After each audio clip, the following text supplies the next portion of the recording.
একটি ভূমি, দুইটি জাতি।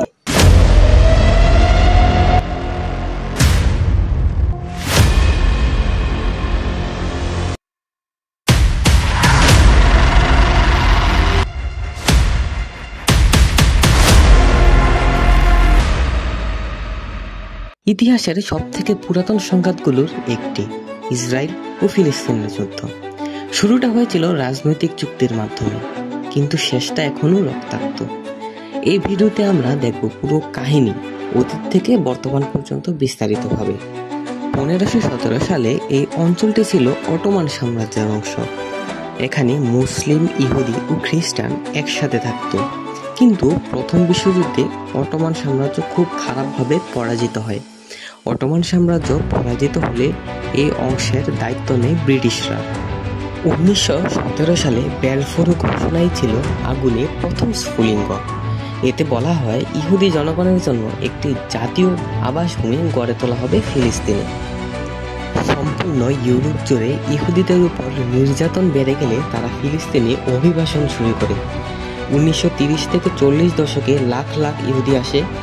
স্থানীয় আরব জনগণের জমি কেড়ে নেওয়া শুরু করে। সশস্ত্র সংগ্রাম বাড়তে থাকে। 1947 সালে জাতিসংঘ ফিলিস্তিনকে দুই ভাগে ভাগ করার প্রস্তাব দেয়, ইহুদি রাষ্ট্র ও আরব রাষ্ট্র। ইহুদিরা মেনে নেয়, কিন্তু আরবরা তা মেনে নেয় না। 14 মে 1948 ইসরায়েল রাষ্ট্র ঘোষিত হয়। পরদিন আশেপাশের আরব রাষ্ট্রগুলো ইসরায়েলের বিরুদ্ধে যুদ্ধ ঘোষণা করে। এই যুদ্ধের ফলাফল হলো ইসরায়েল এই যুদ্ধে জিতে যায়, কিন্তু ফিলিস্তিনের জনগণ উদ্বাস্তু হয়ে যায়। পরবর্তীতে 1967 সালে ইসরায়েল মাত্র 6 দিনে মিশর, জর্ডান ও সিরিয়ার বিরুদ্ধে যুদ্ধে জিতে নেয়। দখল করে নেয় পশ্চিম তীর, পূর্ব জেরুজালেম, গাজা, গোলান মালভূমি। এটা ছিল সংঘাতের মূল ঘোরানোর মুহূর্ত। আন্তর্জাতিক আইন অনুযায়ী এগুলো দখল, কিন্তু ইসরায়েল এখনও তা ছাড়ে না। পরবর্তীতে 1987 সালে ফিলিস্তিনিরা গণপ্রতিরোধ শুরু করে। একে বলা হয় প্রথম ইন্তিফাদা। তারা ইট পাথর দিয়ে প্রতিরোধ করত। ইসরায়েলি সেনারা তখন গুলি চালাতো। পরবর্তীতে 2000 সালে শুরু হয় দ্বিতীয় ইন্তিফাদা, যেটা ছিল আরও রক্তক্ষয়ী। সেখানে ব্যবহৃত হয় আত্মঘাতী হামলা, বোমা সহ আরও অনেক আধুনিক অস্ত্র। এরপর 2006 সালের নির্বাচনে হামাস জিতে যায়। 2007 সালে গাজা থেকে ফাতাহকে হাটিয়ে সম্পূর্ণ নিয়ন্ত্রণ নেয় হামাস। এরপর থেকে গাজা আলাদা একটি অবরুদ্ধ অঞ্চল হয়ে ওঠে। ইসরায়েল ও মিশর গাজাকে চারপাশ থেকে অবরোধ করে।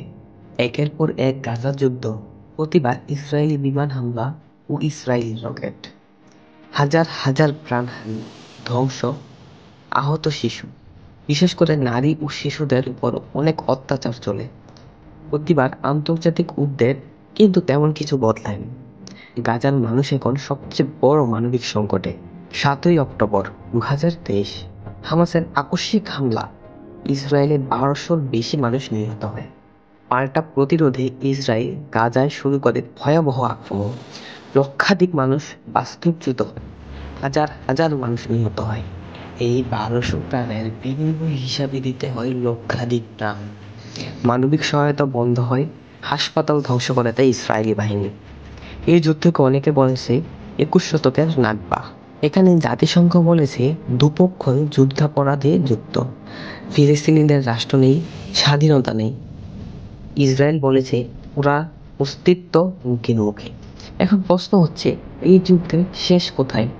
একটি শিশু, একটি জনপদ, একটি জাতি বারবার শুধু ক্ষত বয়ে চলেছে। এটা হলো এমন একটি যুদ্ধ যার শুরু আছে, কিন্তু শেষ এখন নেই।